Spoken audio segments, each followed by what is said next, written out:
وَلَقَدْ يَسَّرْنَا الْقُرْآنَ لِلذِّكْرِ فَهَلْ مِن مُّدَّكِرٍ۔ اور ہم نے قرآن کو سمجھنے کے لیے آسان کر دیا، تو کوئی ہے جو سوچے سمجھے۔ صوت القرآن، قرآن کی آواز۔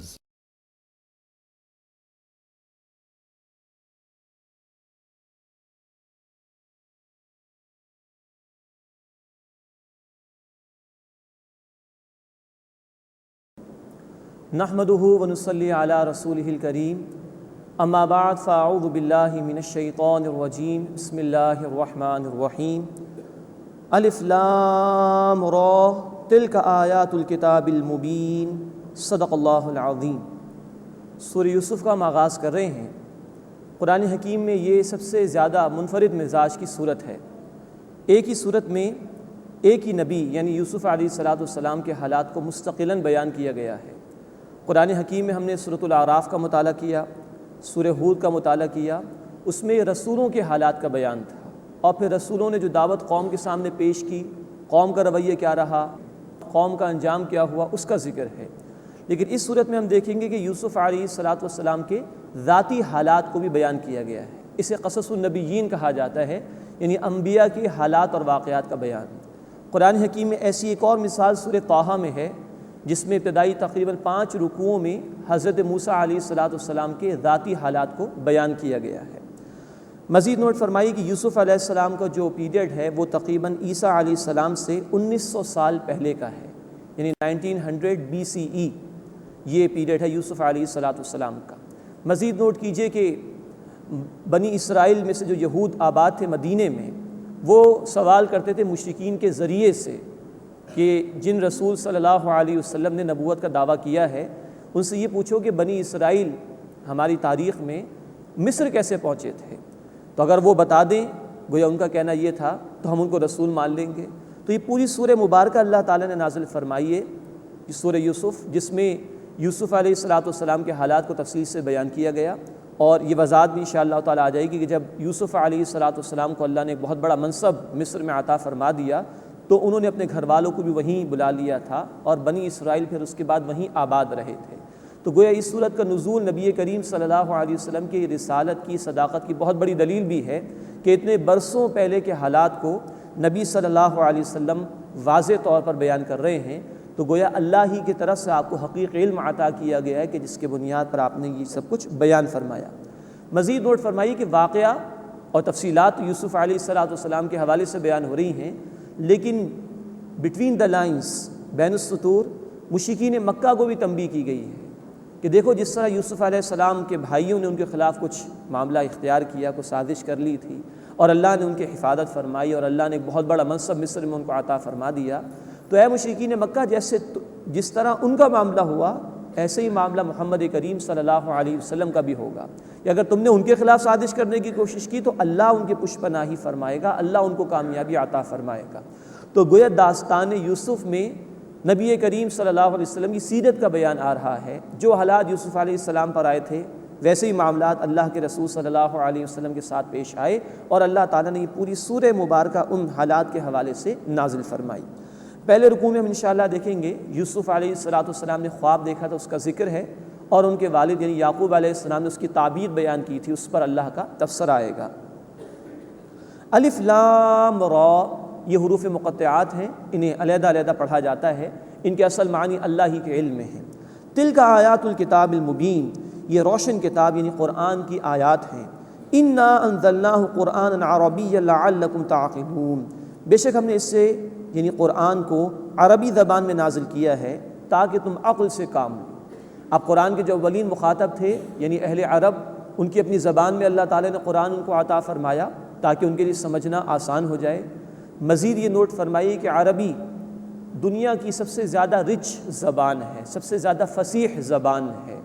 اس میں ایک طرف تو یہ رخ ہے زبان کا کہ ایک ایک چیز کے لیے اس کی مختلف کیفیات کے اعتبار سے بیان کے لیے کئی الفاظ ہیں، گھوڑے کے حوالے سے کئی الفاظ موجود ہیں، شیر کے حوالے سے کئی الفاظ موجود ہیں، اونٹ کے حوالے سے کئی الفاظ موجود ہیں، تلوار کے حوالے سے کئی الفاظ موجود ہیں۔ ایک طرف وسعت کی یہ انتہا ہے، اور دوسری طرف انتہا یہ ہے کہ بہت بڑے بڑے مضامین کو مختصر الفاظ میں بیان کر دینا یہ عربی زبان کا خاصہ ہے۔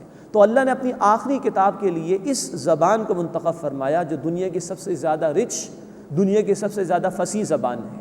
مزید نوٹ فرمائیے کہ دنیا کی زبانوں میں تبدیلی آتی ہی رہتی ہے۔ شیکسپیئر کی جو انگلش تھی آج وہ انگلش مستعمل نہیں ہے انگلش ادب میں، اسی طرح ہمارے اردو ادب میں جو غالب کی زبان تھی یا اقبال کی زبان تھی وہ زبان اب مستعمل نہیں ہے اتنی زیادہ، زبانوں میں تبدیلی آ جایا کرتی ہے، لیکن اللہ نے عربی زبان کی حفاظت فرمائی۔ جس لغہ فصاح میں خالص عربی، خالص دیہاتی عربی میں قرآن نازل ہوا تھا، اس عربی کو اللہ نے محفوظ کر لیا، وہ عربی وہیں انٹیکٹ ہو گئی ہے۔ سلینگ عربک ایک الگ چیز ہے، لیکن جو قرآنک عربک ہے اللہ نے اس کی حفاظت کا بھی ذمہ لے لیا، اس میں اب کوئی مزید امپروومنٹ نہیں ہو سکتی۔ قرآن کے نزول کے ساتھ ہی وہ عربی وہیں رک گئی اور آج تک وہ محفوظ ہے۔ ایک سوال ذہنوں میں لوگوں کے پیدا ہوتا ہے کہ قرآن تو عربی میں ہے اور اللہ تعالیٰ کہہ رہے ہیں لعلکم تعقلون، تاکہ تم عقل سے کام لو، تو ہمیں تو عربی نہیں آتی، ایک اردو بولنے والا ہے، ایک انگریزی بولنے والا ہے، تو کیا یہ قرآن اس کے لیے فائدہ مند نہیں؟ یا لوگ یہ اعتراض کرتے ہیں ہم تو فائدہ نہیں اٹھا سکتے اس سے؟ تو یہ اعتراض بڑا ہی سطحی قسم کا ہے۔ یہ بالکل ایسے ہی ہے کہ اگر آج دنیا میں کسی ملک میں ایڈز کا علاج دریافت ہو جائے اور اس علاج کو کسی لینگویج میں ڈاکیومنٹ کر لیا جائے، مثال کے طور پر جاپان میں وہ علاج دریافت ہو جائے اور جاپانیز لینگویج میں اس کو ڈاکیومنٹ کر دیا جائے، تو کیا بقیہ ممالک کے لوگ یہ کہیں گے کہ کیونکہ جاپانی زبان ہمیں نہیں آتی تو ہم اس فائدے سے علاج نہیں اٹھائیں گے؟ اور اگر کوئی یہ کہے گا تو بڑی احمقانہ بات کہے گا۔ تو بات یہ ہے کہ کوشش یہ کی جائے گی یا تو یہاں سے ایکسپرٹس کو وہاں بھیجا جائے جو بھی ڈاکٹرز وغیرہ ہیں، اور وہ اس علاج کو سیکھ کر آئیں، یہاں پر آ کے لوگوں کا علاج کریں، یا اس زبان کو سیکھنے کی کوشش کی جائے گی، اس کو ٹرانسلیٹ کر کے اس سے فائدہ اٹھانے کی کوشش کی جائے گی۔ تو اللہ نے ایک قوم کو اسی کی زبان میں کلام عطا کیا، اس قوم نے ایک سوسائٹی ڈیولپ کر کے بتائی، 22.5-23 برس تک قرآن نازل ہوا، ایک پوری امت اسٹیبلش ہوئی، اور اسی امت کی ذمہ داری تھی کہ آگے انسانیت تک اللہ کے پیغام کو پہنچائے۔ تو قرآن بھی، قرآن کی عملی وضاحت، اللہ کے رسول صلی اللہ علیہ وسلم کی سنت مبارکہ، قرآن کی بنیاد پر قائم ہونے والی ایک سوسائٹی، عرب کا معاشرہ، صحابہ کرام کا معاشرہ، وہ ہمارے سامنے موجود ہے، ہم اس سے استفادہ کر سکتے ہیں۔ اللہ ہمیں توفیق ہے کہ ہم اتنی عربی سیکھیں کہ ہمیں قرآن اللہ کے الفاظ بھی سمجھ میں آنا شروع ہو جائے۔ اس کے بعد درجہ ہے کہ ترجمہ پڑھا جا سکتا ہے، تفاسیر کا مطالعہ ہے، علماء سے استفادہ ہے۔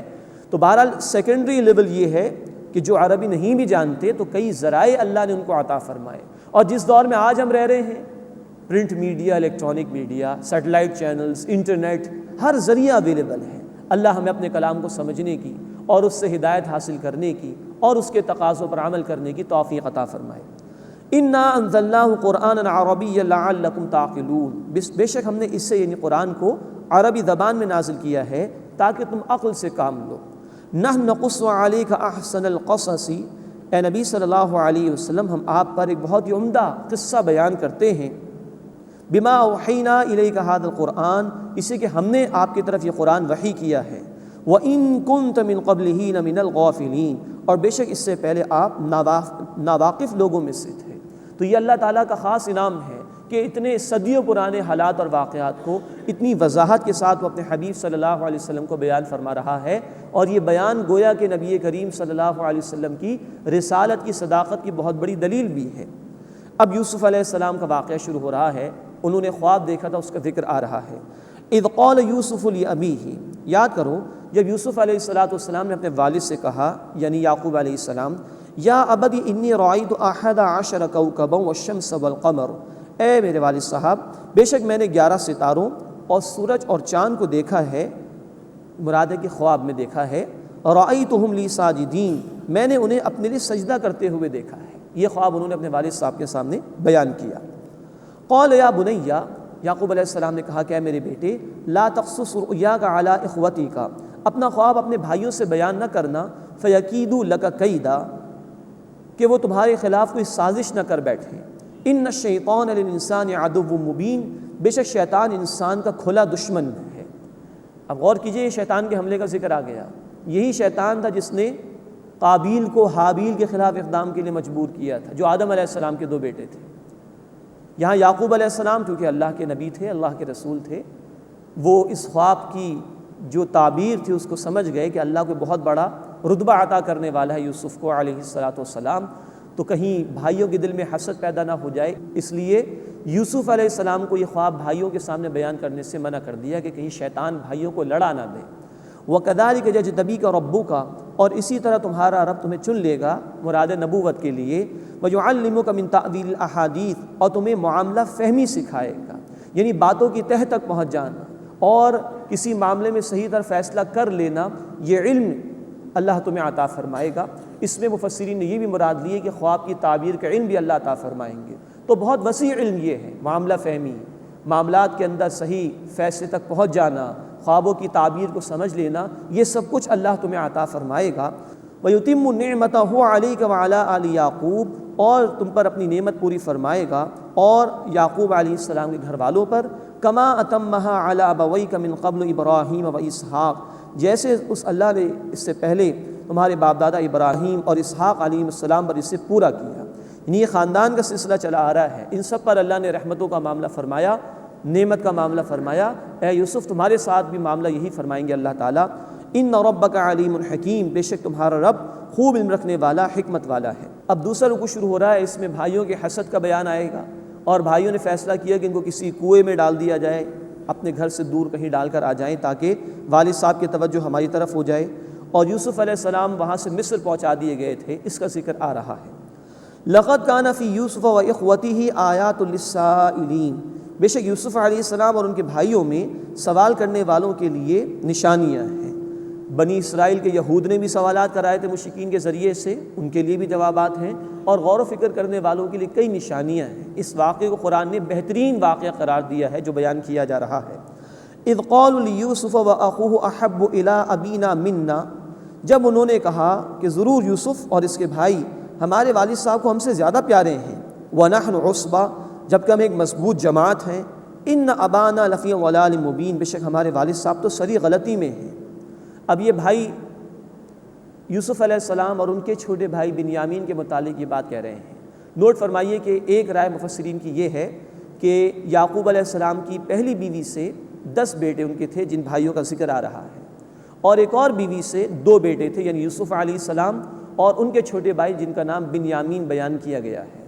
اور مفسرین کی ایک رائے یہ ہے کہ یوسف علیہ السلام اور بنیامین کی والدہ کا انتقال ہو گیا تھا، تو کیونکہ یہ چھوٹے تھے تو یعقوب علیہ السلام اس وجہ سے بھی ان پر توجہ فرماتے تھے۔ پھر یعقوب علیہ السلام نے یوسف علیہ السلام میں رشد و ہدایت پائی تھی، ان میں نیکی کا جذبہ دیکھا تھا، اس لیے بھی توجہ وہ زیادہ فرماتے تھے۔ تو بقیہ جو 10 تھے ان میں کچھ حسد سا پیدا ہو گیا، اور انہوں نے کہا کہ ہم ایک مضبوط جماعت ہیں، اور قبائلی زندگی ہوا کرتی تھی، اس میں افرادی قوت کی ضرورت ہوا کرتی تھی، تو ہم زیادہ ہیں اور والد صاحب کی توجہ ان کی طرف ہے۔ ان ابانا لفی ضلال مبین، بے شک ہمارے والد صاحب تو سری غلطی میں ہیں۔ اب انہوں نے طے کیا، اقتلوا یوسف او اطرحوہ ارضا، یوسف کو قتل کر دو یا اسے کسی سرزمین میں ڈال آؤ، یخل لکم وجہ ابیکم، تاکہ تمہارے والد صاحب کی توجہ تمہارے لیے خالص ہو جائے، وتکونوا من بعدہ قوما صالحین، اور تم لوگ اس کے بعد نیک ہو جانا۔ اب یہ ہے شیطان کا حملہ۔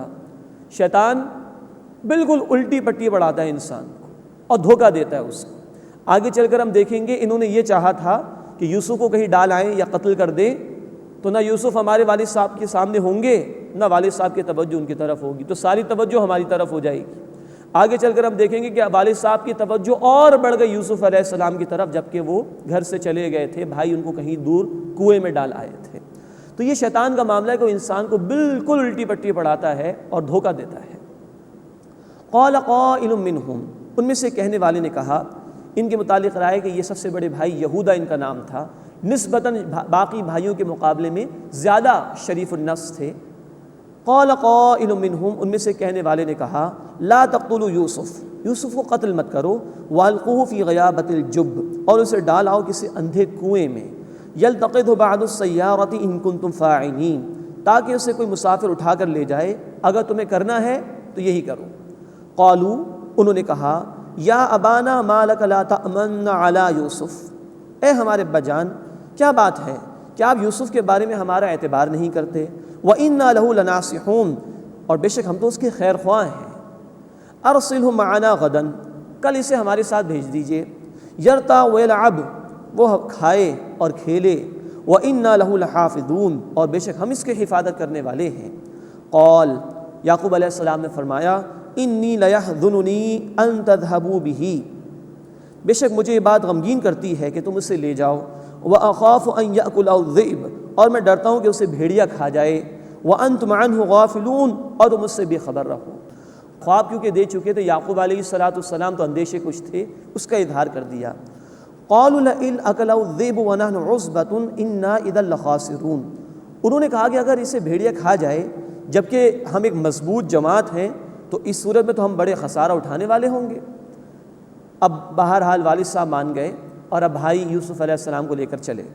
فَلَمَّا ذَهَبُوا بِهِ، پھر جب وہ اسے لے گئے، وَأَجْمَعُوا أَن يَجْعَلُوهُ فِي غَيَابَةِ الْجُبِّ، اور انہوں نے اتفاق کر لیا کہ اسے اندھے کنویں میں ڈال دیں۔ وَأَوْحَيْنَا إِلَيْهِ، اور ہم نے الہام کیا یوسف علیہ السلام کی طرف۔ یا وحی کے معنی کسی بات کو دل میں ڈالنے کے ہیں۔ یوسف علیہ السلام پر نبوت کا ظہور آگے چل کر ہوگا جب وہ جوانی کی عمر کو پہنچیں گے۔ یا وحی کا مطلب ان کے دل میں اللہ نے یہ بات ڈال دی اور اللہ نے تسلی دے دی گویا ان کو۔ وَأَوْحَيْنَا إِلَيْهِ، اور ہم نے ان کی طرف الہام کیا، لَتُنَبِّئَنَّهُم بِأَمْرِهِمْ هَذَا، کہ تم ضرور ان کے اس کام کو بیان کرو گے، وَهُمْ لَا يَشْعُرُونَ، اور وہ جانتے بھی نہیں ہوں گے۔ یہ ذکر آگے چل کر ہم پڑھیں گے کہ جب اللہ نے ایک بڑا منصب یوسف علیہ السلام کو عطا فرما دیا، بھائی ان کے سامنے پیش ہوئے تھے، تو بالآخر یوسف علیہ السلام نے واضح فرما دیا تھا کہ میں ہی تمہارا بھائی یوسف ہوں۔ وَجَاءُوا أَبَاهُمْ عِشَاءً يَبْكُونَ، اور رات کے وقت وہ اپنے والد کے پاس روتے ہوئے آئے۔ قَالُوا يَا أَبَانَا إِنَّا ذَهَبْنَا نَسْتَبِقُ، بولے اے ہمارے ابا جان ہم ذرا دوڑ لگانے میں لگ گئے۔ وَتَرَكْنَا يُوسُفَ عِندَ مَتَاعِنَا، اور ہم نے یوسف کو اپنے سامان کے پاس چھوڑ دیا تھا۔ فَأَكَلَهُ الذِّئْبُ، اسے بھیڑیا کھا گیا۔ وَمَا أَنْتَ بِمُؤْمِنٍ لَنَا، اور آپ تو ہماری بات ماننے والے نہیں ہیں۔ وَلَوْ كُنَّا صَادِقِينَ، خواہ ہم سچے ہوں، کیونکہ بعد میں کچھ کالا ہے، دال میں کچھ کالا ہے، اس لیے کہہ رہے ہیں آپ ہماری بات تو مانیں گے نہیں۔ وَجَاءُوا عَلَىٰ قَمِيصِهِ بِدَمٍ كَذِبٍ، اور وہ ان کے قمیص پر جھوٹا خون لگا کر لے آئے۔ یعقوب علیہ السلام فرما رہے ہیں، قَالَ بَلْ سَوَّلَتْ لَكُمْ أَنفُسُكُمْ أَمْرًا، فرمایا کہ نہیں بلکہ تمہارے دلوں نے تمہارے لیے ایک بات بنا لی ہے۔ فَصَبْرٌ جَمِيلٌ، بس صبر کرنا ہی بہتر ہے۔ وَاللَّهُ الْمُسْتَعَانُ عَلَىٰ مَا تَصِفُونَ، اور جو تم کچھ بیان کرتے ہو اس پر میں اللہ ہی سے مدد چاہتا ہوں۔ اب نوٹ کیجئے کہ بھیڑیے نے کھا لیا ہے یوسف علیہ السلام کو، اور یہ قمیص لے کر آ گئے ہیں والد صاحب کے پاس۔ تو دیکھ کر سمجھ گئے یعقوب علیہ السلام کہ کتنا مہذب بھیڑیا تھا کہ اس نے یوسف علیہ السلام کو نکال کے علیحدہ کیا ہوگا، ان کو کھایا ہوگا اور قمیص کو بالکل سالم چھوڑ دیا ہوگا۔ یہ تو بالکل قرائن سے نظر آ رہا تھا کہ بالکل صاف یہ لوگ جھوٹ بول رہے ہیں، لیکن یہاں اللہ کے ان نبی علیہ السلام کا کردار دیکھیے، فَصَبْرٌ جَمِيلٌ، کوئی جزا فضا نہیں ہے، کوئی چیخنا چلانا نہیں ہے، صبر ہی کرنا عمدہ ہے۔ وَاللَّهُ الْمُسْتَعَانُ عَلَىٰ مَا تَصِفُونَ، اور جو کچھ تم بیان کرتے ہو اس پر میں اللہ ہی سے مدد چاہتا ہوں۔ وَجَاءَ سَيَّارَةٌ، اور ادھر ایک قافلہ آیا، فَأَرْسَلُوا وَارِدَهُمْ فَأَدْلَىٰ دَلْوَىٰ، بس انہوں نے اپنا پانی بھرنے والا بھیجا تو اس نے اپنا ڈول ڈالا۔ قَالَ يَا بُشْرَىٰ هَٰذَا غُلَامٌ، اس سے کہا آہا خوشی کی بات ہے، یہ تو ایک لڑکا ہے۔ وَأَسَرُّوهُ بِضَاعَةً، اور انہیں مال تجارت سمجھ کر چھپا لیا۔ وَاللَّهُ عَلِيمٌ بِمَا يَعْمَلُونَ، اور اللہ خوب جانتا ہے جو کچھ کہ وہ کیا کرتے تھے۔ اب یہ قافلے کا ذکر قرآن نے کیا، بھائیوں نے ڈال دیا یوسف علیہ السلام کو کنویں میں۔ اب قافلے والوں کا جو پانی بھرنے والا تھا جب وہ آیا اس نے ڈول ڈالا ہوگا تو یوسف علیہ السلام نے رسی پکڑ لی ہوگی، بچے تھے زیادہ وزن نہیں ہوگا ان کا، وہ ڈول کے سمیت باہر آ گئے۔ تو جو پانی بھرنے والا تھا وہ خوش ہو گیا، کیونکہ اس زمانے میں بردہ فروشی عام تھی، بچوں کو بیچ دیا کرتے تھے، پیسے وصول کر لیا کرتے تھے، تو وہ خوش ہو گیا کہ یہ بڑا خوبصورت نوجوان ہے، اس کو بیچ کر خاصی رقم شاید مل جائے مجھے، تو چھپا لیا مال تجارت سمجھ کے۔ واللہ علیم بما یعملون، اور اللہ خوب جانتا ہے جو کچھ وہ کیا کرتے تھے۔ وَاشْتَرَوْهُ بِثَمَنٍ بَخْسٍ دَرَاهِمَ مَعْدُودَةٍ، اور انہوں نے اسے بیچ دیا کھوٹے داموں، گنتی کے چند درہموں میں۔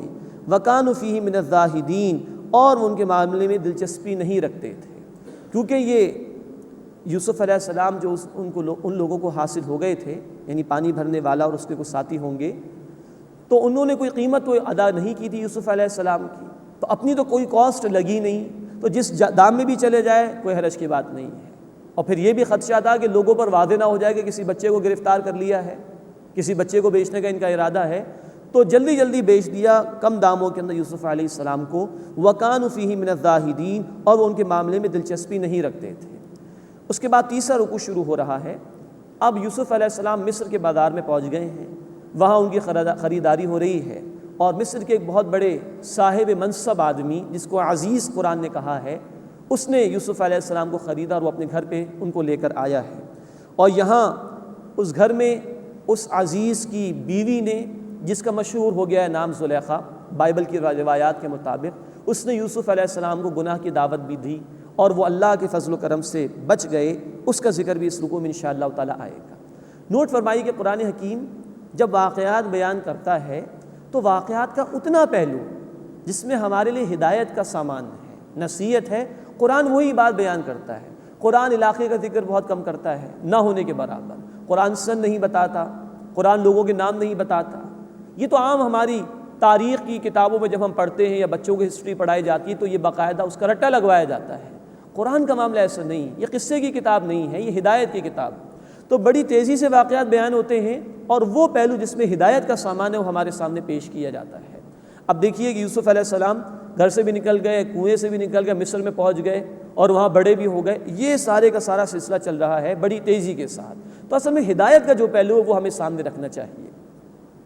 وقال الذي اشتراه من مصر لامرأته اکرمی مثواه، مصر کے جس شخص نے ان کو خریدا اس نے کہا اپنی بیوی سے کہ اسے عزت کے ساتھ رکھو، عسى ان ينفعنا، شاید کہ یہ ہمیں نفع پہنچائے، او نتخذه ولدا، یا ہم اس سے بیٹا بنا لیں۔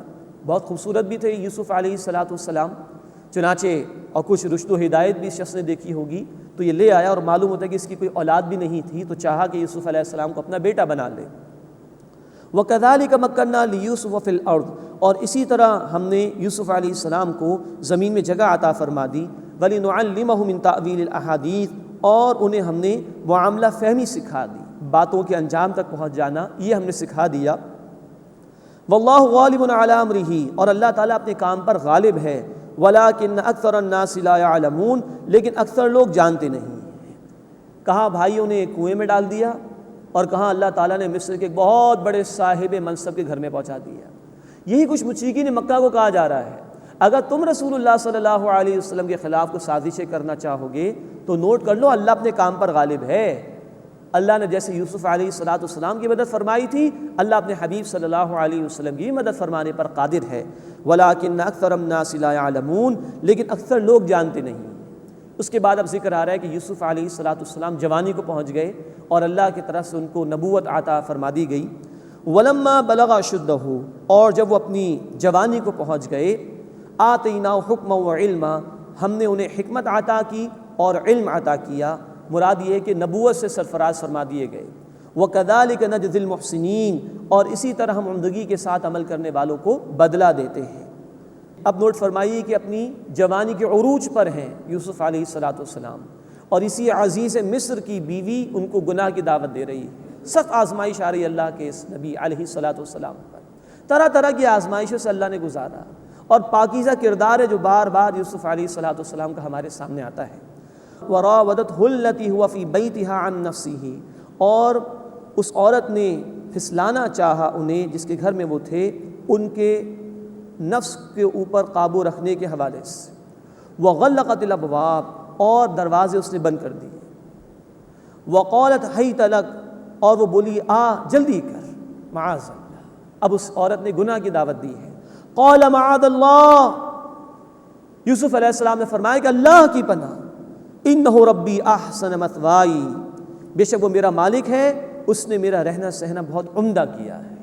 ایک رائے مفسرین کی یہ ہے کہ وہ جو عزیز مصر تھا اس نے میری پرورش کی ہے، میں خیانت نہیں کر سکتا، اور ایک رائے مفسرین کی یہ کہ نہیں، یہ اللہ کی طرف اشارہ ہے، اللہ میرا معبود ہے، اللہ میرا مالک ہے، اس نے میری پرورش فرمائی، اس نے میری ضروریات پوری فرمائی، اس نے مجھے بچایا ہے، میں کیسے اس کی نافرمانی کر سکتا ہوں۔ إِنَّهُ لَا يُفْلِحُ الظَّالِمُونَ، بے شک ظالم کبھی بھی فلاح نہیں پاتے۔ وَلَقَدْ هَمَّتْ بِهِ، اور بے شک اس عورت نے ان کا ارادہ کیا، مراد گناہ کا۔ وَهَمَّ بِهَا لَوْلَا رَأَىٰ بُرْهَانَ رَبِّي، اور وہ بھی اس کا ارادہ کرتے اگر یہ نہ ہوتا کہ اپنے رب کی دلیل دیکھ لیتے۔ اب رب کی دلیل دیکھ لی تو گناہ کر ہی نہیں سکتے تھے وہ۔ اب نوٹ فرمائیے، نبی انسان ہوتے ہیں، ان میں بھی دونوں صلاحیتیں ہیں، نیکی اور بدی کی، جیسے کہ اللہ کے رسول صلی اللہ علیہ وسلم نے فرمایا کہ ہر شخص کے ساتھ ایک شیطان لگا ہوا ہے۔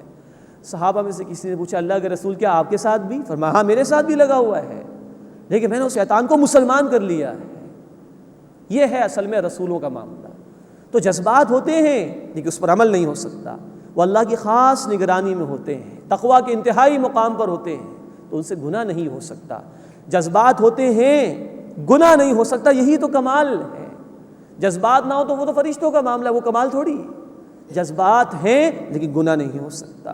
تو اللہ کا خوف، اللہ کے احکامات کا پاس، یہ سامنے آ گیا۔ لولا رہا برہان ربی، وہ بھی کر لیتے گناہ کا ارادہ اگر نہ دیکھ لیتے اپنے رب کی دلیل۔ اللہ کا خوف غالب تھا، اللہ کی خاص نگرانی میں تھے، بالکل عمل ایسا نہیں ہوا۔ کذالک لنصرف عنہ السوء، اسی طرح ہم نے ان سے برائی پھیر دی، والفحشاء، اور بے حیائی بھی۔ انہ من عبادنا المخلصین، بے شک وہ ہمارے خاص کیے گئے بندوں میں سے تھے۔ اللہ کے رسول صلی اللہ علیہ وسلم نے فرمایا، بخاری شریف کی حدیث ہے کہ یوسف علیہ السلام عزت دار کے بیٹے، عزت دار کے پوتے اور عزت دار کے پڑ پوتے تھے۔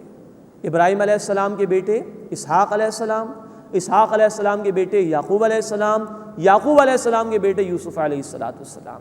یہ ہے پوری چین اللہ کے منتخب کردہ بندوں کی۔ یہ اللہ کے رسول صلی اللہ علیہ وسلم نے ٹریبیوٹ دیا، گویا کہ یوسف علیہ السلام کو اتنے باعزت تھے، سوال ہی پیدا نہیں ہوتا تھا کہ وہ گناہ کر سکتے تھے۔ واستبق الباب، اور وہ دونوں دوڑے دروازے کی طرف، یوسف علیہ السلام اس گناہ سے دور ہٹنے کے لیے اور وہ عورت ان کو مائل کرنے کے لیے۔ وقدت قمیصہ من دبر، اور عورت ان کی قمیص پھاڑ دی پیچھے کی جانب سے۔ والفیا سیدہا لدی الباب، اور دونوں کو اس عورت کا خاوند دروازے کے پاس ملا۔ اب اس عورت نے دیکھا کہ معاملہ تو خراب ہو گیا ہے، اب اس نے پوزیشن اپنی بدلنا چاہی اور سچویشن کو ٹیکل کرنا چاہا۔ قالت ما جزاء من اراد باہلک سوءا، اس نے کہا کہ اس کا کیا بدلہ ہے جس نے تیری بیوی کے ساتھ برا ارادہ کیا؟ الا ان یسجن او عذاب علیم، سوائے اس کی کہ وہ قید کیا جائے یا اسے دردناک عذاب دیا جائے۔ یہ ہے جو اس نے جھوٹ کا سہارا لیا۔ قال ہی راودتنی عن نفسی، یوسف علیہ السلام نے فرمایا کہ اس نے مجھے میرے نفس کی حفاظت سے پھسلانے کی کوشش کی۔ وشہد شاہد من اہلہا، اور گواہی دی اس عورت کے گھر والوں میں سے ایک گواہ نے۔ اب یہاں ایک شخص کھڑا ہوا، صاحب کردار آدمی تھا، شریف النفس آدمی تھا، اور بڑی عمدہ گواہی اس شخص نے پیش کی۔ ان کان قمیصہ قد من قبل فصدقت وہو من الکاذبین، اگر یوسف کی قمیص آگے سے پھٹی ہوئی ہے تو وہ عورت سچی ہے اور یوسف جھوٹوں میں سے ہے، معاذ اللہ، کیونکہ پھر معاذ اللہ اقدام پھر یوسف کی جانب سے ہوتا، تبھی تو قمیص آگے سے پھٹتی، معاذ اللہ۔ وَإِن كَانَ قَمِيصُهُ قُدَّ مِن دُبُرٍ فَكَذَبَتْ وَهُوَ مِنَ الصَّادِقِينَ، اور اگر اس کی قمیص پیچھے سے پھٹی ہوئی ہے تو وہ جھوٹی ہے اور وہ یوسف سچوں میں سے ہے، اور معاملہ ایسے ہی ہوا تھا۔ فَلَمَّا رَأَىٰ قَمِيصَهُ قُدَّ مِن دُبُرٍ، تو جب ان کی قمیص پیچھے سے پھٹی ہوئی دیکھی، قَالَ إِنَّهُ مِن كَيْدِكُنَّ، تو اس سے کہا کہ یہ تم عورتوں کا فریب ہے، إِنَّ كَيْدَكُنَّ عَظِيمٌ، بے شک تمہارا فریب بہت بڑا ہے۔ اب یہ عزیز مصر کے سامنے بھی بات واضح ہو گئی، اس عورت کے خاوند نے کہہ دیا کہ یہ تم عورتوں ہی کا فریب ہے، تمہارا فریب بہت ہی بڑا ہے۔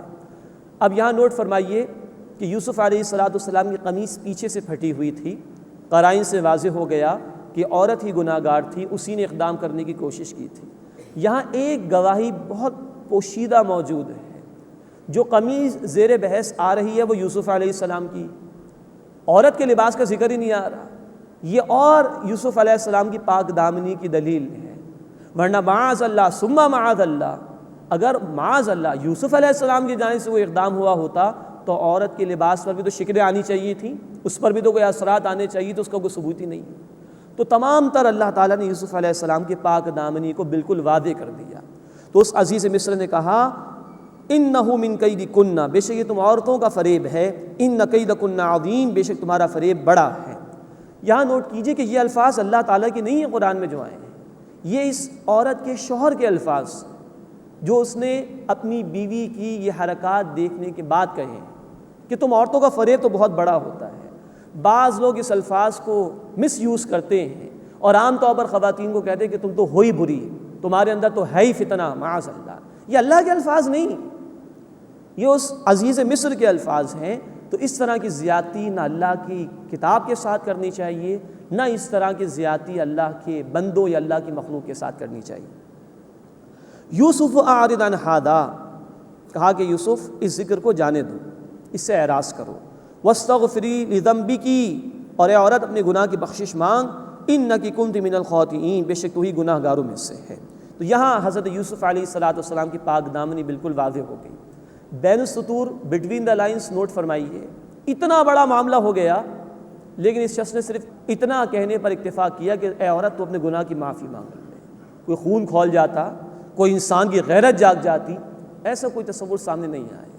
ہم مزید آگے چل کر دیکھیں گے وہ سوسائٹی گراوٹ کی انتہا کو پہنچ گئی تھی اور ایسے معاملات پہ کوئی غیرت کا ظاہر ہو جانا وہ وہاں ختم ہو چکا تھا تقریباً. اس کے بعد اب چوتھا رکوع ہے جس میں یہ ذکر آ رہا ہے کہ جب یہ عورت جس کا نام مشہور زلیخا ہو گیا بائبل کے بیانات کے مطابق، اس نے جب یوسف علیہ السلام کے ساتھ یہ معاملہ کیا تو کیونکہ بڑے گھرانے کی عورت تھی تو بات پھیلنا شروع ہو گئی اور بڑے گھرانوں کی بیگمات نے اس پر لعن طعن کرنا شروع کر دیا. تو اس نے ان عورتوں کی دعوت کی اور یوسف علیہ السلام کو ان کے سامنے پیش کیا تو وہ بھی دنگ رہ گئیں یوسف علیہ السلام کا حسن دیکھ کر. اور پھر یوسف علیہ السلام کی عاجزی کا بیان بھی اس رکوع میں آئے گا اور ان کو قید کر دیا گیا تھا، یہ ذکر آئے گا.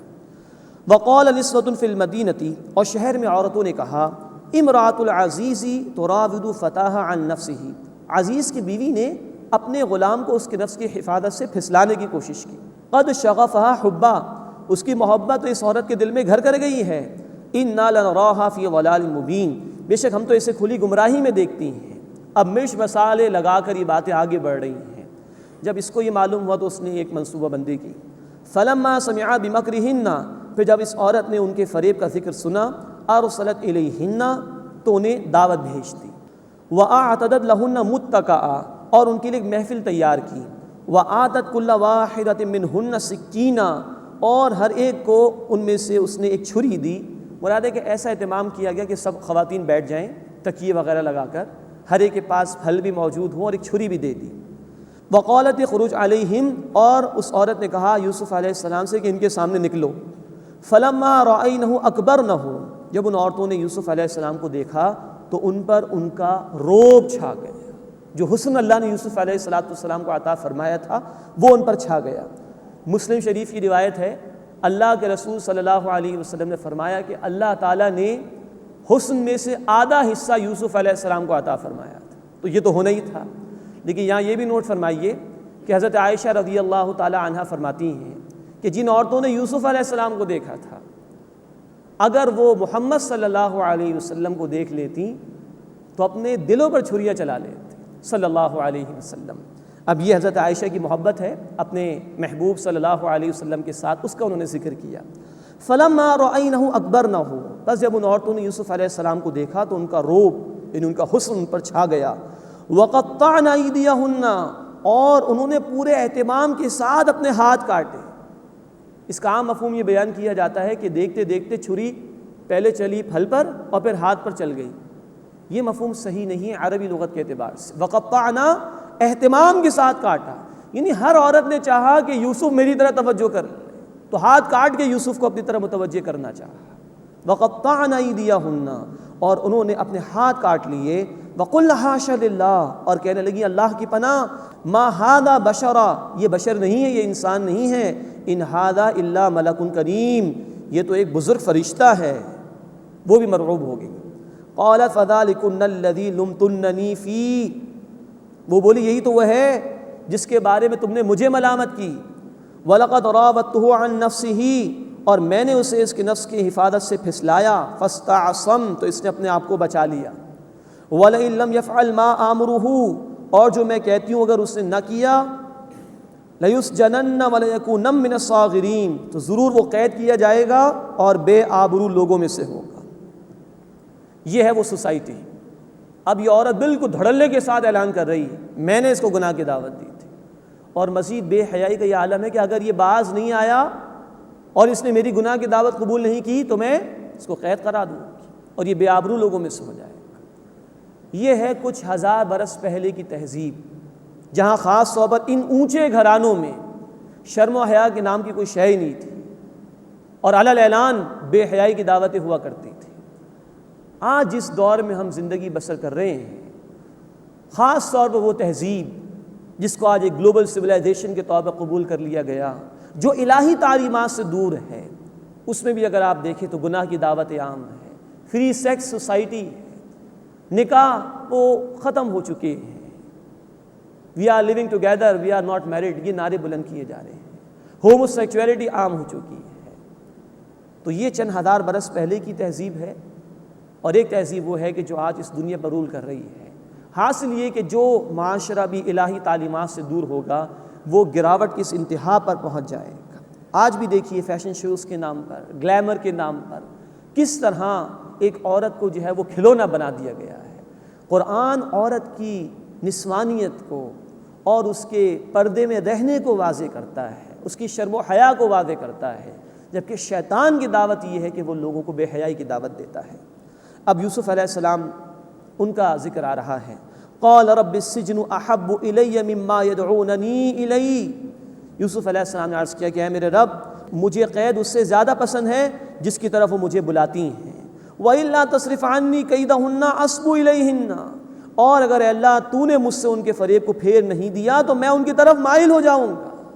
وَأَكُن مِّنَ الْجَاهِلِينَ، اور میں نادانوں میں سے ہو جاؤں گا۔ یہ ہے عاجزی اللہ کے ایک پیغمبر کی علیہ الصلوۃ والسلام۔ اللہ تو بچا سکتا ہے، میرا کوئی کمال نہیں۔ اور دیکھیے کہہ رہے ہیں کہ مجھے قید پسند ہے ان کی دعوت گناہ کے مقابلے میں۔ یہ ہے پاکیزہ کردار یوسف علیہ الصلوۃ والسلام کا، یہ ہے قرآن کا ورژن۔ اس کے مقابلے میں بائبل کے وہ مقامات پڑھیں جہاں یوسف علیہ الصلوۃ والسلام کے حالات کا بیان ہے تو معاذ اللہ ان پر تو گناہوں کی تہمتیں لگا دی گئی ہیں، طرح طرح کی غلط باتوں کو ان کی طرف منسوب کر دیا گیا ہے، اور یہاں قرآن کتنا پاکیزہ بیان ان کا دے رہا ہے۔ لیکن پھر بھی عاجزی، اللہ تو بچا سکتا ہے اور تو نے نہیں بچایا تو اللہ میں ان کی طرف مائل ہو جاؤں گا۔ یہ ہے عاجزی جو اختیار کرنی چاہیے بندے کو۔ اللہ کی توفیق کے بغیر اس کی اطاعت ممکن نہیں، اللہ کی توفیق کے بغیر گناہ سے بچنا ممکن نہیں ہے۔ وَإِلَّا تَصْرِفْ عَنِّي كَيْدَهُنَّ أَصْبُ إِلَيْهِنَّ وَأَكُن مِّنَ الْجَاهِلِينَ، اور اگر اے اللہ تو نے مجھ سے ان کا فریب نہیں دور کیا تو میں ان کی طرف مائل ہو جاؤں گا اور میں نادانوں میں سے ہو جاؤں گا۔ فَاسْتَجَابَ لَهُ رَبُّهُ، تو ان کے رب نے ان کی دعا قبول فرما لی۔ فَصَرَفَ عَنْهُ كَيْدَهُنَّ، پس ان سے ان کے فریب کو پھیر دیا۔ إِنَّهُ هُوَ السَّمِيعُ الْعَلِيمُ، بے شک وہ اللہ خوب سننے والا، علم رکھنے والا ہے۔ ثُمَّ بَدَا لَهُم مِّن بَعْدِ مَا رَأَوُا الْآيَاتِ، پھر نشانیاں دیکھ لینے کے بعد انہیں یہی سوجھا، لَيَسْجُنُنَّهُ حَتَّىٰ حِينٍ، کہ ایک مدت تک کے لیے یوسف علیہ السلام کو قید میں ڈالتے۔ اب اپنی بیویوں کو، اپنی عورتوں کو تو سمجھا نہیں سکتے، ان کو تو روک نہیں سکتے، تو بہتر ہے کہ یوسف کو یہ قید میں ڈال دیا جائے۔ یہ ہر حکومت میں جو کہ ظالم ہو، ہر دور میں جب کہ جابر ہوتے ہیں ایسا ہی کرتے کہ حق والوں کو دلیل سے جواب دے نہیں سکتے تو ان کو جیلوں میں ڈال دیا کرتے ہیں، ان پر پابندیاں لگا کرتے۔ اب یہ جیل میں ڈال دیے گئے یوسف علیہ الصلوۃ والسلام۔ اس کے بعد 5واں رکوع شروع ہو رہا ہے۔ قید خانے میں کچھ ان کے 2 ساتھی تھے جو وہاں پر قید تھے، انہوں نے خواب دیکھا تھا۔